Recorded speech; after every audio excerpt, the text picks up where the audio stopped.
E neste telecast eu vou conversar com João Vianney, o nosso baluarte da educação, né, que hasteou lá atrás a bandeira da educação à distância, né, que ecoa até hoje e acompanha os tempos no desenvolvimento do que nós acreditamos que seja o instrumento de maior relevância para a inclusão social na educação. Vianney, Oi, querido. muito bem-vindo. Eu que agradeço a oportunidade de estar aqui com você, da gente poder fazer esse debate, essa prosa pela boa educação. É isso, exatamente. Bora. Para todos em todos os lugares. Vianney, me conta um pouquinho, né? Todo mundo está falando sobre o marco regulatório, todo mundo está falando sobre mudanças, né? As instituições de ensino estão de cabelo em pé, né? Menos os carecas, né, que não tem cabelo, Ah, mas todo mundo está de cabelo em pé. Me conta, de forma resumida, quais são os principais pontos de atenção que uma instituição de ensino que opera com EAD precisa olhar dentro desse novo contexto? o novo contexto, ele colocou um grau de formatação, de obrigatoriedade definida pelo Ministério da Educação, que as universidades, centros universitários e faculdades têm que seguir, porque o ensino superior no Brasil ele é regulado pelo MEC. Então, se você não segue o que o MEC determina, concordando ou não, você acaba excluído do cenário de oferta. Então, as instituições, nesse momento, elas estão obrigadas até julho de 2026 a implementar o marco regulatório das licenciaturas, que foi Uhum. definido na Resolução 04 do Conselho Nacional de Educação em 2024. Essa resolução ela cria uma obrigatoriedade de 50% de presencialidade nas licenciaturas, inclusive na oferta de disciplinas do núcleo específico. Isso modificou por completo a flexibilidade que a EAD trazia na licenciatura. O que significa isso? Um aluno que fazia licenciatura sonhando em subir na vida e que tinha uma condição de trabalho de turno, morava numa cidade muito pequena, numa aldeia indígena, ele foi excluído da possibilidade de estudar, porque agora você vai ter que passar a frequentar o polo 2 ou até 3 dias na semana. A carga didática mínima de dedicação de um aluno hoje de uma licenciatura passou a ser de 18 horas por semana de dedicação, ou no polo, ou conectado, ou em uma atividade obrigatória. Isso elimina praticamente mais da metade do perfil do aluno que então fazia licenciatura. Então, nas licenciaturas, o que a universidade tem que fazer é dimensionar onde ela consegue preservar a oferta da licenciatura no formato semipresencial. O da EAD foi extinto, ficou só no semipresencial. Então isso vai gerar uma redução da matrícula. Ela vai ter que redimensionar o business dela, porque ela vai ter um impacto de redução na matrícula pela impossibilidade da clientela participar desse formato de estudo.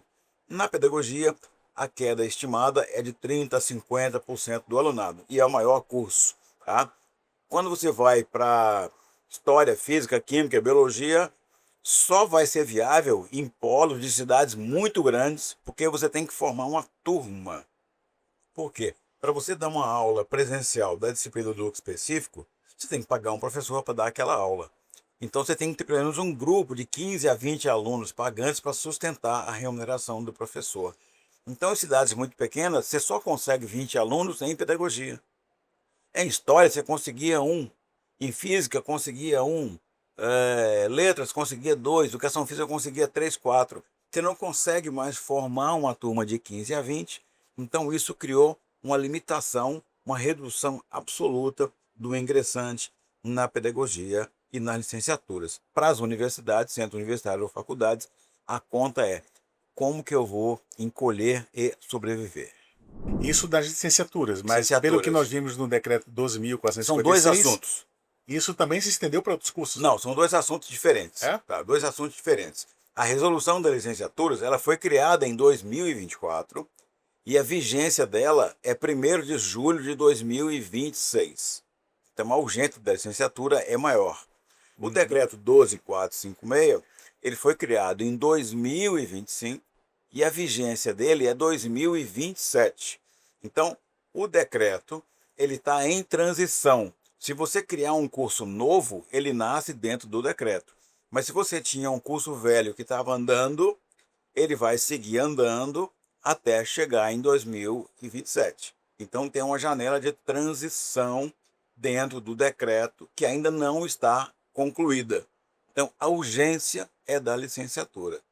E o que as instituições de ensino podem fazer nas suas matrizes curriculares para se adequar a isso de forma a gerar um mínimo de sustentabilidade financeira para os polos e para ela própria? A engenharia de desenho, de modelo, é a etapa que as universidades estão mergulhadas.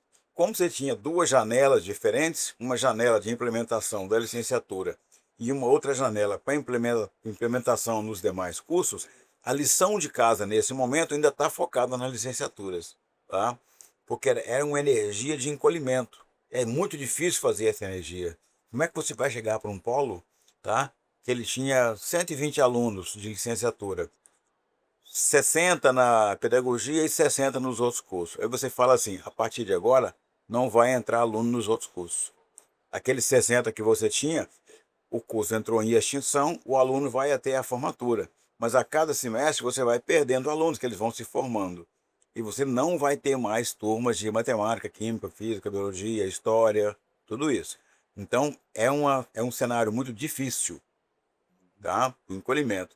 Encolhe para o polo, que ele vai perder receita, e encolhe na sede, que ela não vai precisar de toda aquela estrutura docente, tutorial, de produção de materiais, de envio. Então muda tudo na licenciatura. O que nós estamos tentando trabalhar com as instituições é para que elas tenham uma inteligência de processo e uma inteligência de adaptação para não sofrer tanto nos demais cursos. Algumas coisas são inevitáveis. Enfermagem acabou, não tem mais no semipresencial. A gente tinha enfermagem na EAD, no semipresencial não tem, ficou só no presencial. Isso é uma perda anual de mais de 100, 150 mil matrículas. Porque o aluno que fazia pela EAD, não necessariamente ele se encaixa no presencial. O volume de matrículas que nós tínhamos na enfermagem, ele vinha estável do presencial. Quando entra a EAD, ela criou uma outra linha de matrícula. Ela não comeu a matrícula do presencial, tá? Ela criou uma outra linha. Essa outra linha o MEC cortou. Então você vai ter um retorno da matrícula total ao patamar que era do presencial. Porque o novo desenho não se encaixa na vida das pessoas que passaram a buscar o curso por EAD ou um semipresencial onde ela foi extinta. Então isso é muito dolorido, isso é muito grave. E é um problema não para a instituição de ensino, é para o país. Porque a EAD, ela permitiu você aumentar o volume de formação no ensino superior. Então você trouxe uma riqueza para a sociedade. Eu sou de uma cidade pequena, tu nasceu onde? Eu nasci em Recife. Recife é uma cidade maravilhosa, grande. Eu venho de uma cidade pequena do interior de Goiás, hoje é uma grande cidade, Anápolis, onde eu morava. Em 1969, 70, abriu a primeira faculdade na cidade. Economia. Minha mãe era professora de geografia e matemática, tinha um magistério de português. Qual foi a faculdade que ela foi fazer? Economia, porque não tinha outra faculdade para ela fazer, né? Hoje, você pega uma cidade com 30, 40 mil habitantes, ela tem 3 ou 4 polos de AD, que tem 100 cursos de graduação para a pessoa escolher o que fazer. Então, isso agrega uma riqueza para aquela sociedade. Você vai ter gente formada em gestão pública para melhorar a prefeitura.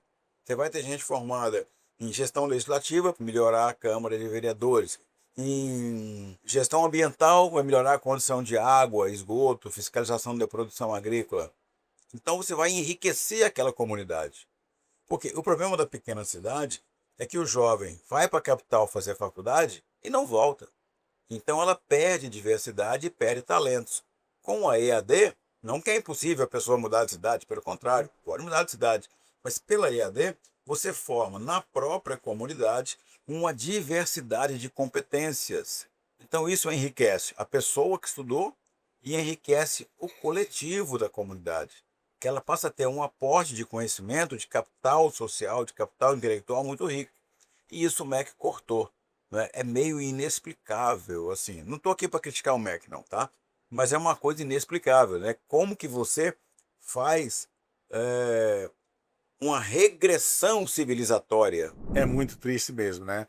Mas, Vene, seria correto afirmar que isso é um problema sem solução? Tem solução. Tem que trocar a gestão do MEC. Aí realmente resolve o problema, né? Tem que Mata o trocar. mensageiro logo, né? Tem que trocar. Porque, na verdade, o MEC, ele criou esse obstáculo, né? E ele não está sensível a ouvir a sociedade, que está dizendo, MEC, você errou. né? A sociedade falou para o MEC, MEC, você exagerou, MEC, você errou. E o que o MEC fala? Não, nós estamos em busca de uma nova educação, de uma nova qualidade, mas ele não escuta a crítica, que é o bloqueio de acesso à maioria dos estudantes que até então ingressavam na EAD, né? Se você está buscando uma qualidade, você coloca uma régua de saída. Então, eu vou colocar uma nota mínima no ENAD aqui. Quem não tiver nota mínima vai ser punido e vai ter que aumentar a nota. Isso é um controle pela qualidade. Agora, o MEC fez um controle pela obstrução da modalidade. Você tinha curso de pedagogia no Brasil por EAD, conceito 5, conceito 4, conceito 3. O MEC fechou todos, colocou em extinção pela EAD. E você tinha no presencial cursos muito ruins, conceito 1 e 2. O que o MEC fez? Deixou continuar. É um contrassenso. Um contrassenso. Então você tem uma assimetria em relação às modalidades, né? E reza a lenda na administração, na teoria geral da administração, que quem cria o problema não cria a solução, né? Então, em tese, a atual composição do MEC criou o problema, que eles chamam de solução, né? Então, eles estão investidos de uma imagem de que criaram uma solução. Com isso, eles não conseguem ouvir a sociedade que reporta até eles o problema. Sem dúvida alguma, não tem solução estrutural, né? Pelo menos não com esse governo. Mas a pergunta que eu faço é: tem como atenuar os efeitos? Por exemplo, essa carga horária presencial, ela necessariamente tem que ser aula ou ela pode ser substituída por algum tipo de atividade que a pessoa possa fazer na sua cidade? Aí, ó, você tem que fazer o seguinte: o MEC colocou uma regra, tá? Na licenciaturas, 50% de presencialidade, tá? Nos demais cursos do semipresencial, ela varia de 40% a 60%. Na saúde e bem-estar chega a 60%. Agrárias, uma carga muito alta. Então, você tem que fazer uma análise curso a curso, caso a caso, para ver como é que você vai conseguir compatibilizar isso. O que é disciplina, é docência com supervisão docente. O que é atividade? Pode ser no campo de prática, pode ser uma atividade profissional supervisionada, né? Então, hoje, a rainha é a diretriz curricular. Então, não adianta eu dizer assim, não, mas no meu curso de engenharia civil eu vou fazer assim. Você não pode. Você tem que pegar a diretriz nacional curricular e observar o que a diretriz estabelece como presencialidade mínima obrigatória, ou de estágio, ou de outras atividades em disciplinas, ou de práticas supervisionadas, ou de laboratório. Então, você não consegue hoje criar uma solução. Você tem que seguir o que está nas diretrizes nacionais curriculares. Então, isso padroniza muito a oferta. O aluno vai encontrar o mesmo curso em todos os lugares. O MEC tirou a autonomia didática pedagógica de você inovar e tentar fazer uma coisa melhor do que o seu vizinho, melhor do que o seu concorrente. Não. MEC, como o MEC formatou o processo, todo mundo vai ficar muito igual. Então você vai ter os mesmos cursos, do mesmo jeito, pelos mesmos preços em todos os lugares. Sendo que os lugares diminuíram. Porque como você tem uma carga de presencialidade obrigatória, você tem que fechar a turma para poder pagar essa conta. E como você não consegue fechar a turma de todos os cursos em todos os lugares, você vai ter uma redução da densidade de oferta.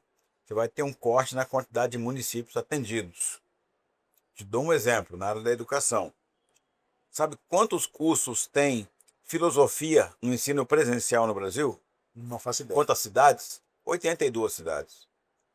Aí o MEC colocou agora, para formar professor de filosofia pela EAD, pelo semi-presencial, né, eu tenho que ter professor do núcleo específico.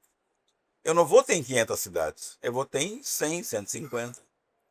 Né? Mesmo na pedagogia, que é o maior curso, só existe pedagogia presencial no Brasil em 659 cidades, das 5.600 municípios que nós temos. É quase nada. Aí quando você obriga que a pedagogia seja semipresencial, então eu tenho que formar turma de aluno, pelo menos 20 a 30 alunos por polo, para que eu possa ter uma docência qualificada. Então eu tenho dois requisitos: formar a turma e ter o docente qualificado. Então eu tenho dois critérios de exclusão, tá? Então eu posso formar uma turma e não ter a docência qualificada. Vou ter que importar professor. Ou eu posso ter a docência qualificada e não conseguir formar turma. Então não é viável. Então a minha expectativa hoje no Brasil, nós temos ainda em regime alunos de pedagogia em 3.700 cidades fazendo pedagogia pela antiga EAD. Pelo semipresencial, vai dar umas 1.200 cidades. Não, Nossa, mais do que isso não vai dar. estrondosa É. a redução, né? Não, e se você pegar química, física, matemática e biologia, você vai sair de 3.500 cidades para 10. Quer dizer, então, que esse professor que você tem que importar para um polo de uma cidade pequena, ele necessariamente tem que ser um regente, ele tem que ser um Sim. professor que dá aula mesmo, né? Você pode chamar de dar aula, ou de dar atividades, ou supervisionar atividades, mas ele tem que ir ao polo e o aluno tem que encontrar com ele no polo. Não interessa o nome que você der. Entendi. Porque aquele desenho da atividade síncrona mediada, tá? Que pode ser feito de maneira remota, um mediador para 70 alunos, ele não pode ser utilizado como componente de disciplina do núcleo específico, né? Então Entendi. isso é um complicador. Nossa, é um baita complicador. É um complicador logístico, não tem em lugar nenhum do mundo, tá?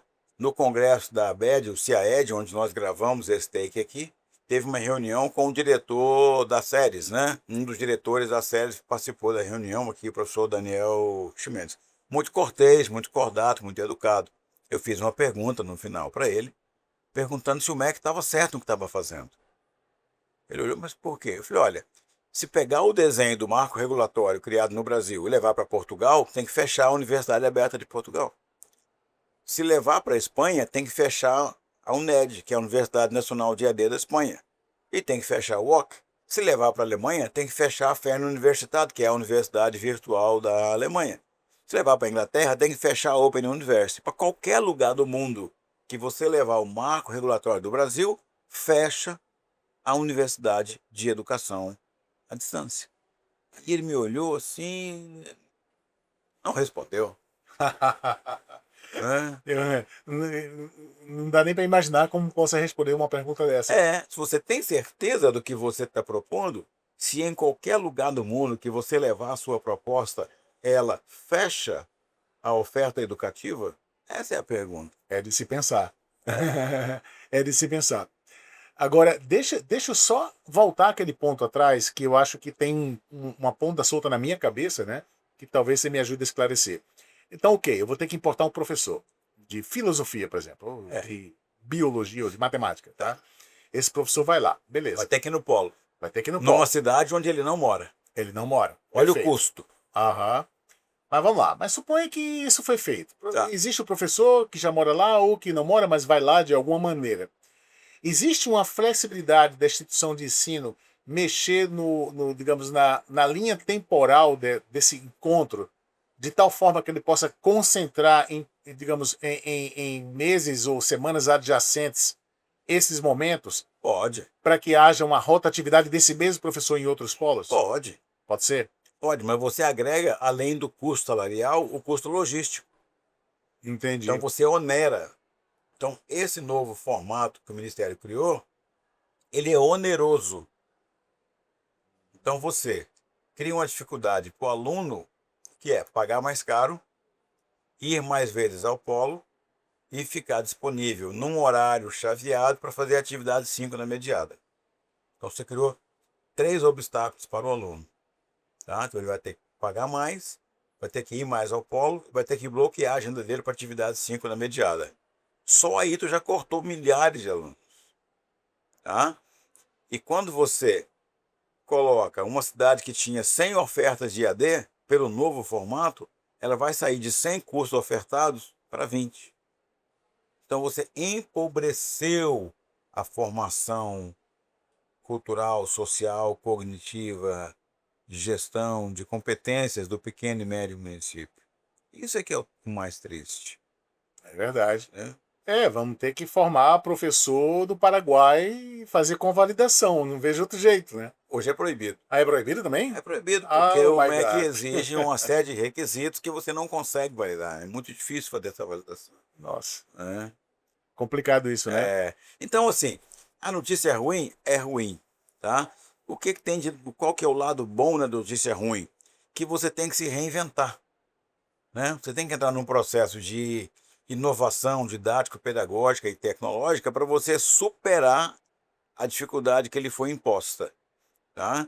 Então, nós estamos hoje num estágio de reinovação na educação superior brasileira, mediada por tecnologia, seja no formato EAD, que tem um mínimo de 20% de presencialidade, seja no formato semipresencial, que tem um mínimo de 40% de presencialidade, pode ir até mais do que isso, e tem o formato presencial, que tem um máximo de até 30% de virtualidade, exceto na medicina, que não ficou contemplada nesse critério. Então, nós temos que unir a nossa estratégia, né? Os nossos brainstorms, os nossos insights, as nossas pesquisas científicas e de validação para estabelecer como que nós podemos, na adversidade, seguir inovando para melhor atender a sociedade. Porque atender o MEC é um requisito legal, mas a sociedade, ela quer mais do que o requisito legal. Ela quer uma formação que permita a pessoa que se matriculou transformar a própria vida. Então, o compromisso maior da instituição é com a sociedade. O MEC estabelece o que ela tem de cumprir como requisito mínimo para atender a expectativa da sociedade. Então, o fundamental é isso. É como é que a gente vai reengenheirar os nossos processos para seguir atendendo a sociedade, apesar da dificuldade imposta pelo Ministério da Educação. É isso. Não é uma boa notícia. Não é uma boa notícia. Mas a gente não vive sem má notícia. É verdade. Né? A educação, independente de governo, ela continua. Né? Então, entra governo, sai governo, a educação continua, porque a sociedade demanda por educação.